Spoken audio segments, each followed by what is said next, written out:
All right, what's going on, you guys? So I'm gonna do another breakdown today, like I did yesterday. This is not about the politics, though. Okay, this is not about whose fault that the fight's not happening. We've done enough of that. Okay, I'm not doing any more videos on that. This is more about the actual breakdown of the fight, which is pretty tough to call, especially when you're dealing with two heavyweights that have a lot of power. Okay, both of these guys can end the fight with a knockout easily. These guys are big on knockouts. I think Joshua has knocked every opponent he's faced out so far. Okay. And Wilder has knocked out everybody but Berman Stavern. All right. So it's very tough to call who's going to win this fight. Both of these fighters are very, very different in the way that even when it comes to their knockouts, I think Wilder is the bigger puncher as far as one punch knockout. Okay. I think Joshua is more of a guy that is going to get you against the ropes, uses his size, his punching power, his combination, and kind of ambush you to a stoppage. Okay. We've seen the same with Wilder as well, but for the most part has been knockout. It's been knockouts by one punch. Okay. Very tough to call. I think as far as the textbook boxing, I side more with Joshua. Okay, I think he's improved and developed more as a fighter in a less amount of time. Okay, I think Wilder has improved, but he's improving very, very slowly. Okay, because I think a lot of that has to do with the type of competition he's been facing. Okay, he hasn't really gradually grown in competition. I mean, he's been fighting the same level of opponents for a long time now. Even when he did step up against Berman Stavern, I still thought Stavern was pretty questionable as far as his resume, and beating Chris Algieri twice in order to get a belt. Uh, I said Chris Algieri, Chris Areola. I know I said something wrong. My mind is telling me like, no, that's not right. So anyway, uh, so I think that Joshua, as far as a boxer that's skilled, I would give the edge to him. Wilder comes off a little bit sloppier at times. He doesn't have the great balance, doesn't have the greatest jab, Uh, his punch selection is okay. I think when he's trying to time that right hand where he's trying to literally knock you out, he's good at that because it always comes. It's come throughout his career. Even the fights that I thought he was losing a little bit, I thought he was behind a round when he fought Spilka, right?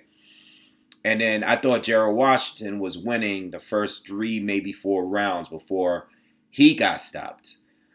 But Wilder seems to be very relaxed, okay? Especially in the Gerald Washington fight. I felt like when he fought Gerald, I thought he was losing earlier, but he seemed very relaxed. Like he seemed well composed while he was, a little bit behind.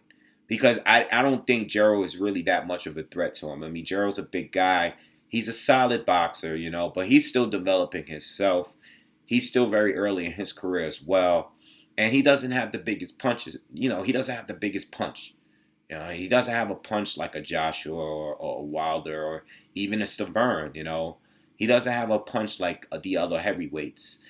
Uh, so when it comes to going to decision, if this fight were to happen and if it were to go to a decision, I think it would be very easy for me to predict that Joshua is going to win by a decision.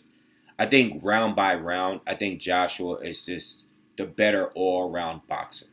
Okay, and I don't think it's really that hard to call. Like I think it's just pretty clear cut that he's the more skillful boxer. Okay. When it comes to knockouts, though, I kind of lean a little bit more towards Wilder. Okay. I think even if Joshua were to have Wilder against the ropes and in trouble, he might leave himself open to get countered and knocked out by Wilder, because Wilder is tricky like that.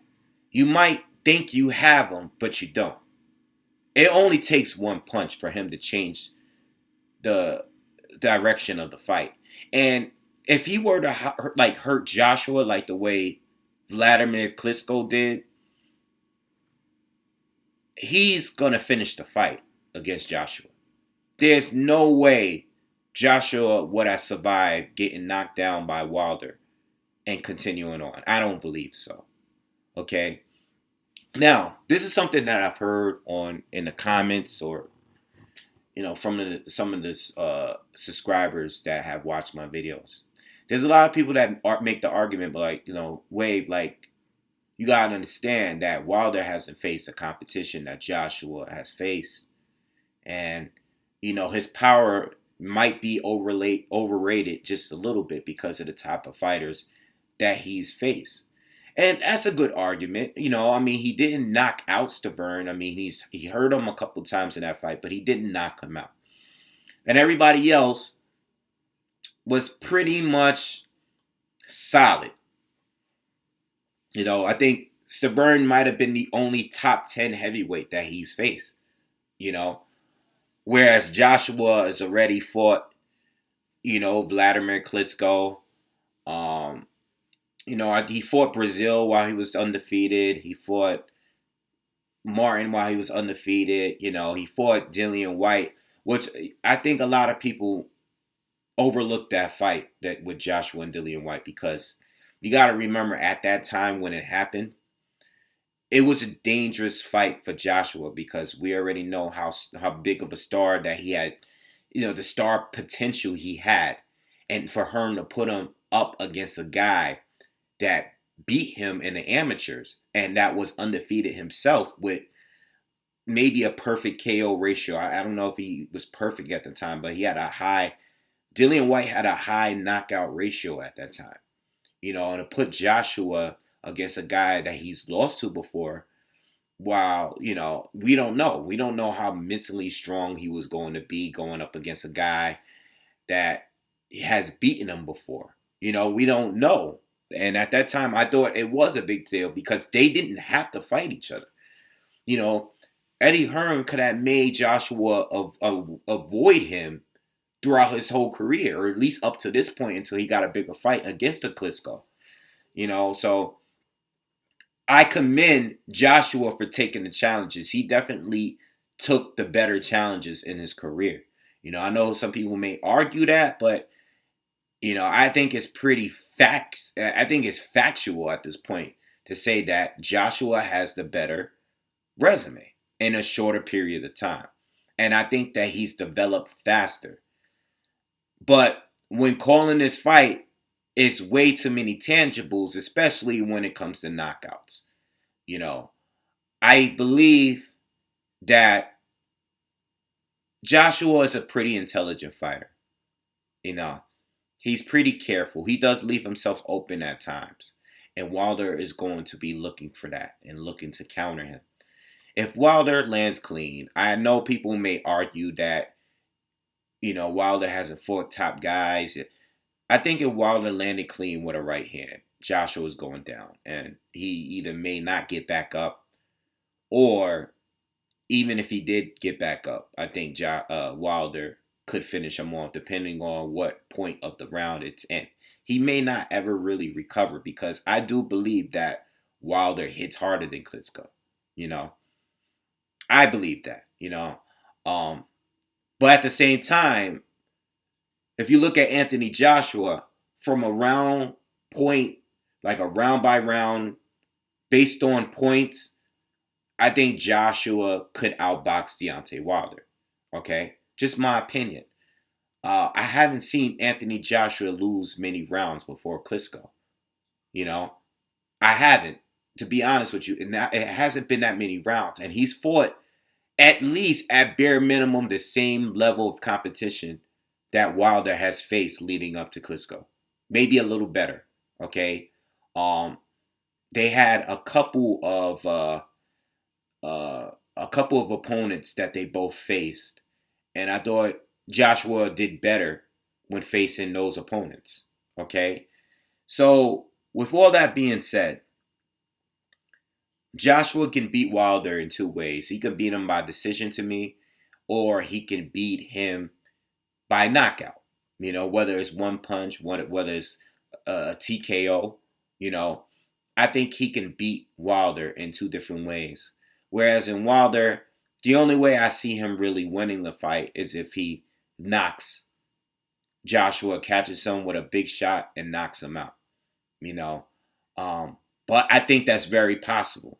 Okay, if I had to pick a winner, if I had to pick someone, I would go with Joshua because I think it's the safer pick.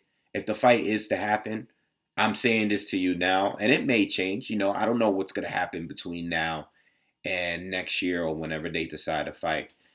But if I had to pick a winner, I would probably pick Anthony Joshua. I think that's the safest pick. I think that's pick when it comes to skill and talent. I still think he's the better boxer. Um, but Wilder, it hasn't. I haven't seen Wilder. It's hard for me to pick Wilder because I need to see how he is against an elite heavyweight, and I still haven't seen that yet. You know, I'm still waiting for that. And when we talk politics and when we did talk all those videos, that was my main argument. I'm yet to see him fight an elite heavyweight, a heavyweight that I felt was a real threat to him. I haven't seen him fight one of those guys yet, and I'm still waiting for that. But as far as what I've seen, I would probably pick Anthony Joshua. But I'm not ruling out Deontay Wilder because, like I said before, even if Joshua were to have him hurt and in trouble, if Wilder is still on his feet, at any point he's still on his feet, he's dangerous at any moment because if he's against the ropes and he catches you with that right hand, and it could be short and quick. That's the thing. It's not even like, it doesn't even have to be a haymaker. It could be short and quick and close range. And it can change the whole momentum of the fight at any given point. Joshua gets too greedy, he can get knocked out too. But I got Joshua. I think Joshua would be the safer pick for me if I had to predict one of those two. All right. That's the only video I'm putting up today. I gotta run out. I'll see you guys on the next one. All right. Peace.